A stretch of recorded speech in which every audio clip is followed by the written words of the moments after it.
I'm back with another video, and today I'm looking at a great story. What's that? It's the Message of Mystery. What's that? I thought we were reviewing Timelash. Right, let's get it over and done with. Here is my review of the Message of Mystery. I've put this off for quite a long time. You probably know I didn't mention it in the Odd Mortality review that I was going to do it the week after that, but I never did. So here you are at last. I haven't got the physical copy of this book because it is obviously about 75 quid to 100 quid at the moment, because it's part of the Dalek Annual 1964, so it's over 50 years old, and I can't fork out on 75 quid for a book, so I found an ebook online, and it is quite an interesting story. Yeah, let's just get on with the review. Run that intro.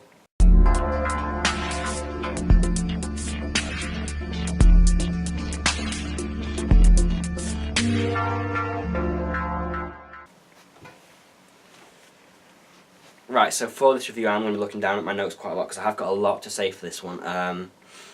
Now, what should I start with? See, I don't know what to start with. It's just a very odd story. Now, when does this story fit in? That is the real question. It does not feature the Doctor. I'll say that now. It does not feature the Doctor. It features Susan on her own, travelling in the TARDIS. So presumably it features during their travels, the Doctor and Susan's travels together, and the Doctor has lent the TARDIS to Susan. Apparently she wants to go to Venus, but she accidentally lands on Skaro. Now, if this is meant to be set during the Doctor and Susan's travels together, I don't know why she doesn't mention this in the Daleks, that she's already met them once before, but that's the least of our worries for this story, let's just say.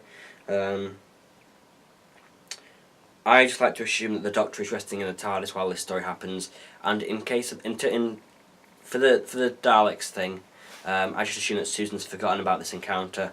She's had lots of adventures in between this story and the Daleks, so she's just forgotten about them, or she just remembers and just says to the Doctor off screen that she's met them before. I don't know. Obviously this wasn't really written as a continuity heavy thing. This was sort of written for children of 1964, so it's not really meant to be analysed this much, I don't think, but it's just quite an interesting story. Yeah, because the thing is, the Doctor says that he's... the Doctor's not in it, but the way this story's written, it makes you think the Doctor is resting somewhere on another planet somewhere, maybe Gallifrey or Earth or whatever, but that doesn't fit in with anything that we know, because the TARDIS can't return back to somewhere it's already been. A lot of the early 60s stories, that's why it takes Ian and Barbara 2 years to get back home, and they don't even get back via the TARDIS, they get back via the Dalek ship. So there's something a bit wrong there, really, isn't there? And since when has the Doctor since when has the Doctor ever lent the TARDIS to one of his companions? He's never done that before. Only time he's really done that is when he's been in a lot of danger, and Riversong has come in and taken over duties in the TARDIS to save him. But that's hardly ever. That's, he doesn't even lend it to her, really. But I can put that to one side because I can sort of think, well, it is his granddaughter, and it is one of the earliest trips they have, so he maybe doesn't feel like it's his TARDIS yet. It's sort of a shared TARDIS, and until Susan leaves, then it becomes his TARDIS. I can sort of understand that. That sort of just makes sense in the story. Right. Oh, where do I start with this story? Where do I start? Well, for a start, the writer who wrote this story, which I don't actually know who wrote this, so if anybody knows, do leave it down in the description below. I would be very interested to know who wrote this. They probably they wouldn't have had the story to watch. Obviously it wasn't on DVD or home video at the time of publication, so they probably would have had to guess quite a lot of this, so I can excuse some of the continuity errors. I'm not too fussed about them. But it's just the way the story is put together. Let me just have a look at my notes once again. When Susan lands on Skaro, she is greeted by a load of Daleks who have just received a message that they can't decode. At first the Daleks think that Susan has written this code, and it turns out that she hasn't. So I don't think you ever actually find out who does write this code. From my memory, it might be the Thals. I don't think that's ever confirmed in the story. But what the Daleks say to her is, if you did not make this code, what we want you to do is you translate it, and then or we won't give you any food. And then Susan stands up to them and makes a deal and says, hang on, if you give me food, then I'll decode it. I'm not doing it until I've had food. And the Daleks just agree to that. I don't know why they'd agree to that. And in the first place, why would they even starve her? Like, wouldn't it just be easier to kill her? I don't understand what the logic is there, but oh well. So she's given food, she decodes the message, and then one Dalek grows fond of Susan and doesn't want her to leave, so he doesn't want her to decode the message, because he knows that if she does decode the message, then Susan will leave, and that'll be the end of her coming to Skaro. So this Dalek doesn't want her to ever leave, so he doesn't want her to decode the message. And why there is a good Dalek, I do not know. Stephen Moffat has already messed that up with Rusty in Into the Daleks, so I don't know why the classic series was doing that as well with this. But I'm not too fussed. I can imagine that this is meant to be set really, really early in the Daleks' development. It's meant to be before they even think about invading people or planets. So I can kind of think maybe there would be one or two at the start who were good, and they were probably killed early on, and then you get to obviously the more evil side of the Daleks, Dalek Empire, and then the new series with the Time War. That's not too bad. I mean, I'm probably making up more explanations than I needed for this story, but there's just so many issues with it. Susan then manages to crack the code, and then she starts to laugh at what it actually says. The Daleks are scared of her laughter, and some start to topple over. And then this was for me the most unbelievable part of the story, to be honest with you. Like, Daleks are the most evil creatures in the whole universe, and they are scared of laughter. I doubt even the Thals are scared of laughter. I don't understand how or why they'd be scared of laughter. Like, surely when they were early into their development, when they were Carleds with Davros, surely they would have laughed every once in a blue moon. So why are they now scared of it? They must know what laughing is, and it's not a terrifying thing really, is it? You know what I mean? I don't know. It just didn't make any sense. But Susan finds this the perfect opportunity to escape while they're all toppling over. So she makes it back to the TARDIS. However, before she does, this good Dalek that's fond of her stops her in her path and doesn't want her to leave. She manages to get past it, goes into the TARDIS and escapes. The Daleks then Susan then drops her notes. The Daleks read the notes, and it turns out that the message reads "Peace and goodwill to all." And then they stand down, and that is them done. That's basically the actual story of it. I'll go into my thoughts on it now, and yeah, overall I didn't like this story, I'll be honest with you.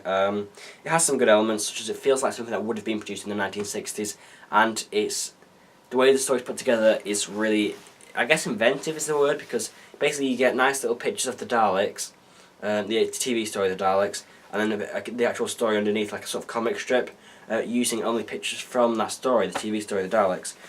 So again, it's quite inventive. It has some of the nostalgia of watching the early Hartnell stories. There's no proper danger, it's not too serious. And I guess it was sort of, this story was only made as a bit of fun. It's meant to be an enjoyable thing for children to read at Christmas or whatever when they get the annual. So I can excuse it, I guess. It wasn't meant for teenage fans 50 years later to analyse in detail and go, hang on, this doesn't make sense, this doesn't make sense, this doesn't make sense, this doesn't make sense. But thing is, even some of the, I believe that even some of the children at the time would have thought that Daleks laughing is a bit of a far stretch. And this story is just clearly trying to like catch in the Dalek mania craze, like most things were in those days. To be honest with you, like any Doctor Who thing from the 1960s, pretty much has the Daleks on it somewhere. I mean, this is in a Daleks annual. That's how like Dalek-y it is. This is the only story that even features Susan in it, and the Doctor's not in any of the stories. So yeah, it's quite interesting. What other notes have I got? Susan's characterised as a scared, lonely child before suddenly standing up to the Daleks, and there's no real transition in between those two things. At the start of the story, she's scared of exploring, and then at the end, she's standing up to the Daleks, wanting, like, well, not even wanting, like, demanding food. There's no transition in between. I don't understand how she gets from there to there in no time. It's an odd story, it really is. Yeah, and I think one of my notes actually says, this is the oddest Doctor Who story I've experienced so far in my Doctor Who marathon. Actually, it's the oddest story I've ever experienced in the Doctor Who universe out of everything. I mean, it's still better than Sleep No More, but I think it's odder than Sleep No More. Yeah, It's very similar to Closing Time as well, with the actual main monsters being defeated by emotions. I know not a lot of people like Closing Time. I don't mind it. It's alright. Not as good as Lodger in my opinion, but anyway, I'll leave that for another review. This story is quite an interesting one. It feels like something that has spawned from the 1960s. You can definitely tell it's a 1960s story, even by some of the words used. It just feels like something that would have been written then. I don't think it was ever meant to fit in with the continuity of Doctor Who, and I think most fans don't even know it exists. Most fans don't even want to count it, even if they do know it exists. I'm probably the only fan in existence that even thinks this has anything to do with Doctor Who, but I didn't particularly enjoy it. It's interesting but disappointing overall. I'd probably give it a 4 out of 10.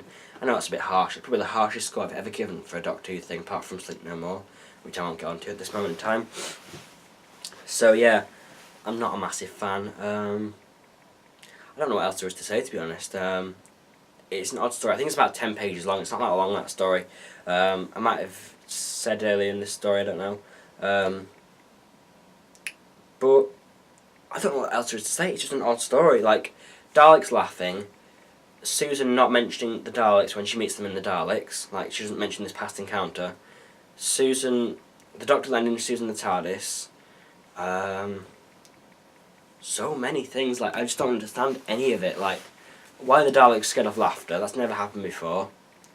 Like, things you can't imagine. Like, if Martha or Donna or Sarah Jane or somebody in Journey's End had said something funny and started laughing, the Daleks wouldn't all topple over. That wouldn't be the Supreme Dalek in Journey's End finish. That wouldn't be the end of the story.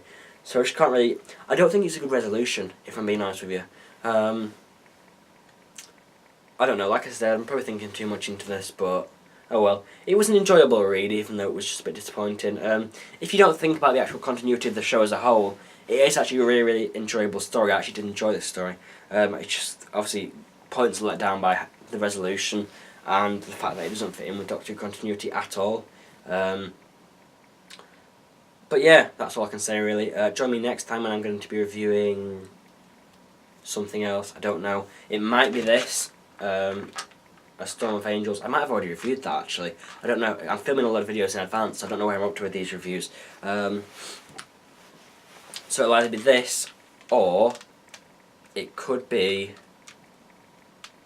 The Gift, the Big Finish story. I don't know. I've read a lot of stories this month, Doctor Who stories, so I don't know where I'm up to with reviews and how many I've put out, and how many I've actually done, how many I've actually filmed.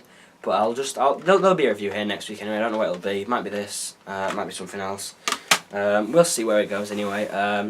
But yeah, apart from that, thanks for watching. Really do appreciate it, guys. I am really enjoying doing this channel, and it gives me a bit of a break from doing Master Whovians. This is more of a, I wouldn't say it's a more relaxed channel, to be honest with you. It still is the same amount of, not stress, but I do have to write a lot of notes on these stories, and I'm just really enjoying it. I